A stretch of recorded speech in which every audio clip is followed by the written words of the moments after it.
Dans cette émission, nous allons nous intéresser à la création d'une société en Afrique francophone et ce plus particulièrement à l'Ouest, notamment en Côte d'Ivoire et au Sénégal. Pour ce faire, experts et entrepreneurs installés sur place vont nous délivrer leurs conseils. Avant, profitons-en pour tordre le cou à toute idée préconçue selon laquelle on pourrait associer cette zone du continent à une zone à risque.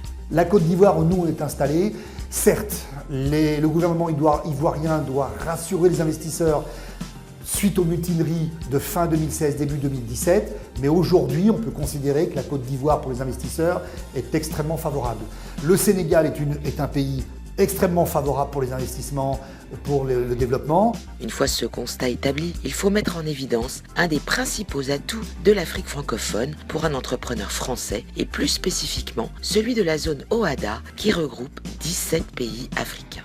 En Afrique francophone, vous avez finalement une certaine familiarité avec le droit parce que c'est principalement pour l'essentiel à 90% ce qu'un chef d'entreprise français, polonais, voire russe pourrait retrouver dans son propre droit, c'est-à-dire un droit codifié, le code civil, le code commercial. Et tous les codes, tous les textes législatifs et réglementaires qui ont été mis en place dans le cadre de l'OHADA sont des textes qui sont proches des textes législatifs et réglementaires pour les entreprises en France ou en Europe de l'Est, voire même jusqu'en Russie.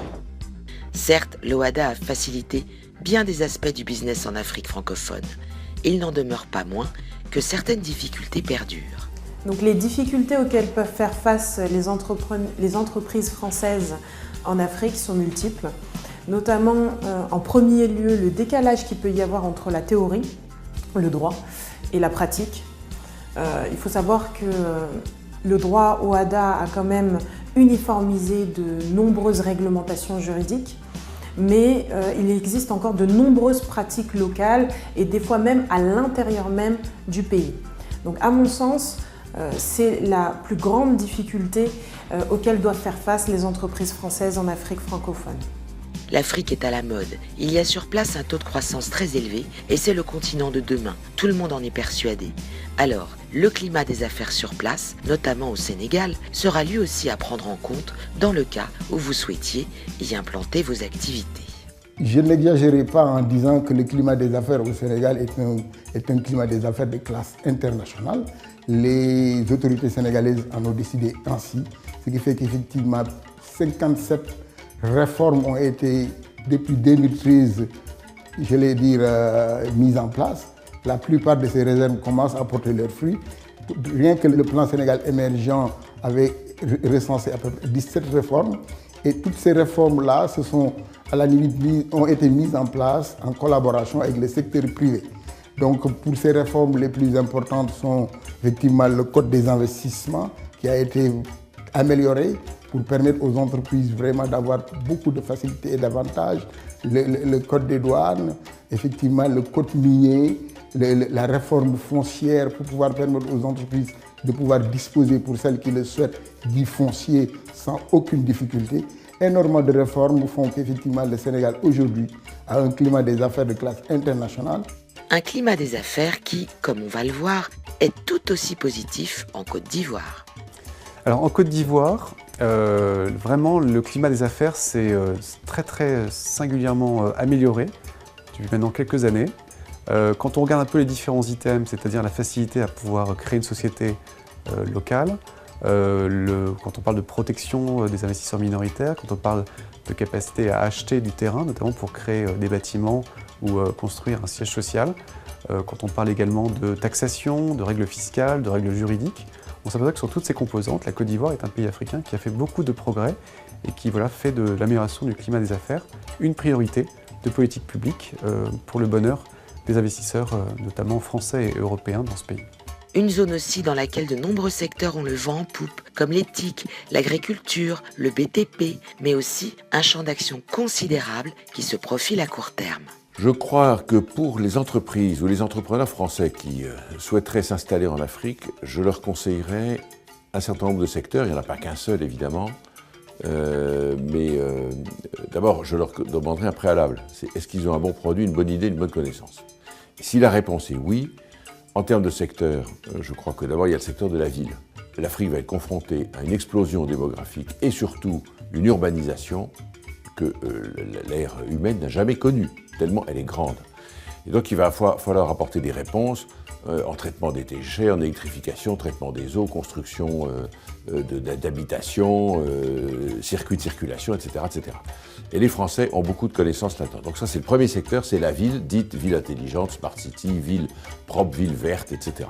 Donc là, c'est beaucoup de métiers qui sont concernés, ça va de l'architecte à l'urbaniste, en passant par le technicien, l'hydraulicien, etc., etc.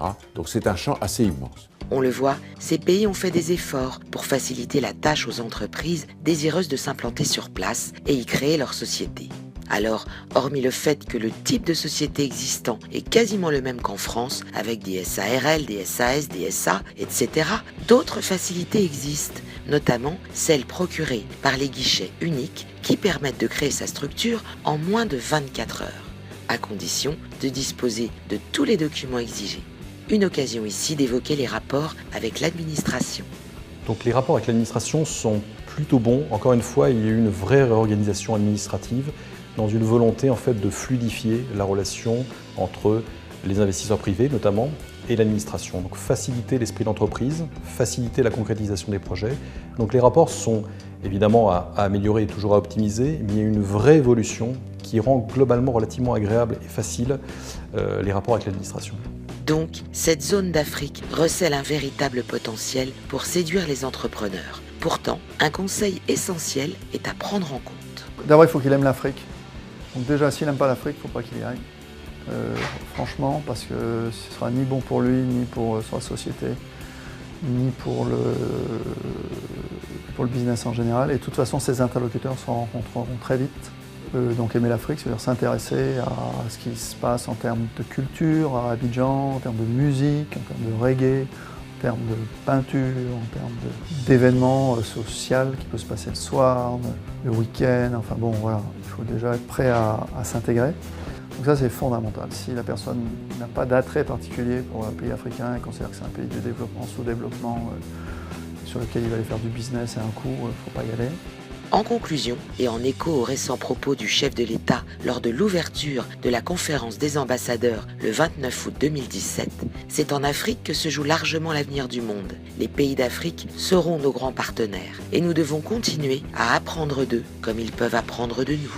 Pour en savoir plus sur la fiscalité en vigueur, la gestion du personnel ou encore le droit du travail et l'immobilier d'entreprise et son fonctionnement, nous vous engageons à regarder la partie 2 de cette émission.